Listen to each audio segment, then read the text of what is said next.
हो उतरवणार ना, कारण 11 जागा आहेत. आम्ही तिन्ही पक्ष, शिवसेनेचा एक येऊ शकतो, NCPने जर नीट गणित मांडलं तर NCPचा एक शकतो आणि काँग्रेसचा एक येतोय. त्याच्यामुळे तिन्ही पक्ष जर का आपापली मतं, आमची तर ठाम आहेतच आणि वरची कॅल्क्युलेशन ही काही सांगण्याची नसतात. त्याच्यामुळे तिन्ही पक्षांचा एक एक आमदार येऊ शकतो. जयंत पाटील जर का NCP त्यांच्याकडनं देत असेल तर जयंत पाटील पण निवडून येऊ शकतात. शिवसेनेचा एक येऊ शकतो आणि काँग्रेसचा एक येऊ शकतो. शिवसेनेकडे 16 मतं आहेत, NCPकडे 13 आहेत आणि काँग्रेसकडे 44 आहेत. साधारण 23.5. आता या सगळ्या गोष्टी मी आता उघड करून सांगितल्या तर निवडणूक कशी लढू मी? म्हणून मी सांगितलं की गणित आमचं पक्का आहे. 11 जागांमध्ये एक काँग्रेसचा तर येतोच, एक शिवसेनेचा येतो आणि एक राष्ट्रवादीचा पण येतो. आता बिनविरोध आता आम्ही लढतोय आणि 11ची जेव्हा आम्ही 3 एकेकाची खात्री घेतोय त्यावेळेला साहजिकच आहे त्यांची मतं कशी सांभाळायची त्यांच्यासमोर प्रश्न आहे. कारण सगळे आता या लोकसभा निवडणुकीनंतर हालचाली बऱ्याच सुरू झालेल्या आहेत. चला ठीक आहे,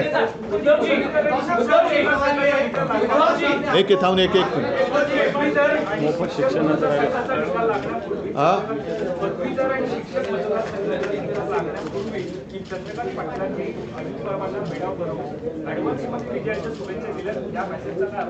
म्हणून मी म्हटलं ना की येती विधान परिषदेची जी निवडणूक आहे, जर निवडणूक झाली तर गमतीशीर होणार आहे.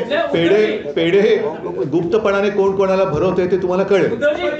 पहिल्या प्रथम महायुतीमध्ये त्यांच्या अपयशाच्या धन्याचा चेहरा समोर येऊ द्या, कारण ते एकमेकाकडे बोटं दाखवतात. तुमच्यामुळे आम्ही पडलो, त्यांच्यावर तो चेहरा येऊ द्या. आमचा महाविकास आघाडीचा चेहरा योग्य वेळेला आम्ही आणू आणि आमच्या महाविकास आघाडीचा चेहरा माझा महाराष्ट्र आहे.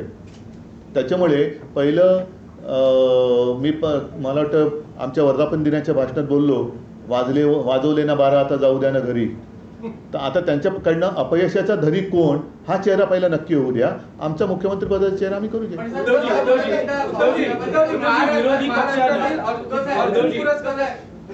पवार साहेबांनी अर्जुन पुरस्कार, शिवछत्रपती पुरस्कार हे महत्त्वाचे पुरस्कार महाराष्ट्रातील आंतरराष्ट्रीय खेळाडूंना दिले जातात. त्यांची थेट नियुक्ती शासनाच्या नोकरी संदर्भात केली होती. मात्र गेली 7 वर्ष झाली त्यांच्या नियुक्त्या झाल्या नाही. त्या खेळाडूंना आता आपले पदक परत करण्याची वेळ आली आहे. बघा, हे ज्या गतीने सुरत, गुवाहाटी, गोवा पळाले तर त्यांनाच आता एक चांगला पुरस्कार या निवडणुकीत जनता देईल, पळपुटा पुरस्कार.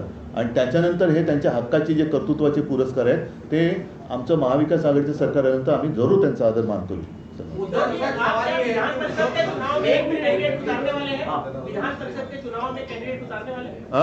16 मतं आहेत शिवसेनेची.